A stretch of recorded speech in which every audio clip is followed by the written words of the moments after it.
En este momento, Nabucodonosor había tenido un sueño, pero no el de la piedra cortada no con mano.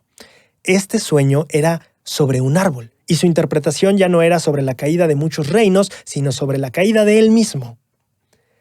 Dentro de la interpretación que le da Daniel se incluye una advertencia, y tras la advertencia, la siguiente amonestación en Daniel 4:27. Por tanto, oh rey, acepta mi consejo y rompe con tus pecados haciendo justicia y con tus iniquidades haciendo misericordia para con los pobres, pues tal vez sea prosperada o prolongada tu prosperidad. Tú me entendiste. Esto parece ser como una segunda oportunidad para Nabucodonosor, a fin de replantear su vida y hacer esta vez la decisión correcta.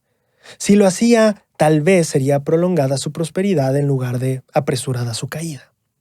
Pero lo que más me llama la atención son las maneras en las que el Señor le indica que puede redimirse. Rompe con tus pecados haciendo justicia y con tus iniquidades haciendo misericordia con los pobres.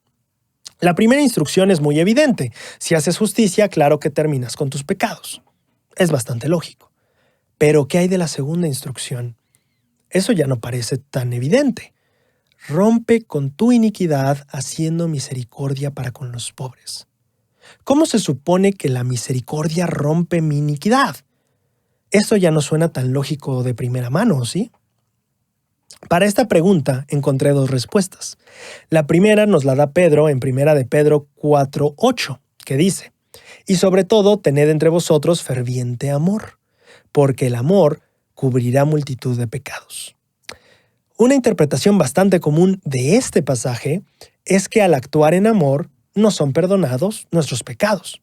Sin embargo, como santos de los últimos días, esa interpretación del pasaje no va mucho, porque la traducción de José Smith en realidad dice: y ante todo tened entre vosotros ferviente caridad, porque la caridad evita multitud de pecados. En esta versión, el amor no cubre el pecado, sino que nos lleva a evitar que suceda en primer lugar. En este punto podríamos encontrarle mucho sentido a lo que Daniel estaba diciendo a Nabucodonosor. Si amas y tienes misericordia, esto romperá el ciclo de iniquidad, porque la caridad te llevará a evitar multitud de pecados. Ahora, la segunda respuesta, que es casi una variante de la primera y por ende la confirma, es la escritura misma, donde Daniel hace agrupaciones. Primer grupo, el pecado roto por la justicia, y el segundo grupo, la iniquidad rota por la misericordia.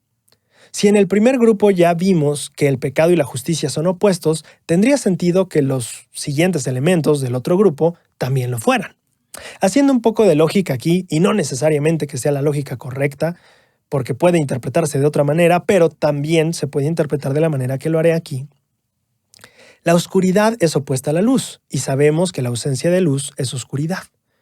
Pensándolos bajo estas mismas interpretaciones, tendríamos que el pecado es opuesto a la justicia, por tanto, la ausencia de justicia es pecado. Y a su vez, la iniquidad es opuesta a la misericordia, por lo que la ausencia de misericordia es iniquidad.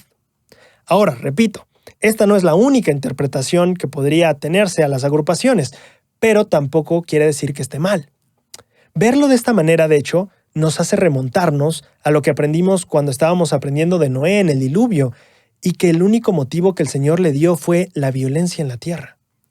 También nos recuerda a que la última oportunidad que ofreció el Señor a Sedequías de salvarse, la instrucción fue: trata bien a la gente vulnerable del reino. Esta interpretación nos enseña sobre lo acertado que fue el Salvador a resumir todo en 2 mandamientos: ama a Dios y al prójimo. Y de hecho, parece que esto mismo Daniel está enseñando a Nabucodonosor. Piénsalo por un momento. ¿Cuáles son las 2 cosas que le pidió? Justicia y misericordia. ¿A quién le debemos rendir nuestra justicia y rectitud? A Dios. ¿A quién le debemos dar misericordia? Al prójimo. De manera que lo único que Dios le estaba pidiendo a Nabucodonosor era vivir los 2 grandes mandamientos. Nada más. Y creo que la razón por la que son tan importantes para Dios es porque es justo lo que Él hace. Su plan, perfecto, tuvo que entregar un equilibrio perfecto de justicia y misericordia. Y si nosotros seremos algún día como Él, entonces debemos saber cómo hacerlo también. El Señor le mandó esto a Nabucodonosor no solo porque sea la clave de romper con el pecado y la iniquidad, sino porque en el proceso te vuelves más como Él. Daniel comparte con Nabucodonosor una perla de sabiduría. Y esto también nos deja a nosotros una gran lección en el presente. ¿Quieres romper con el pecado y con la iniquidad en tu vida? ¿Quieres ser más como Dios? Es bastante simple.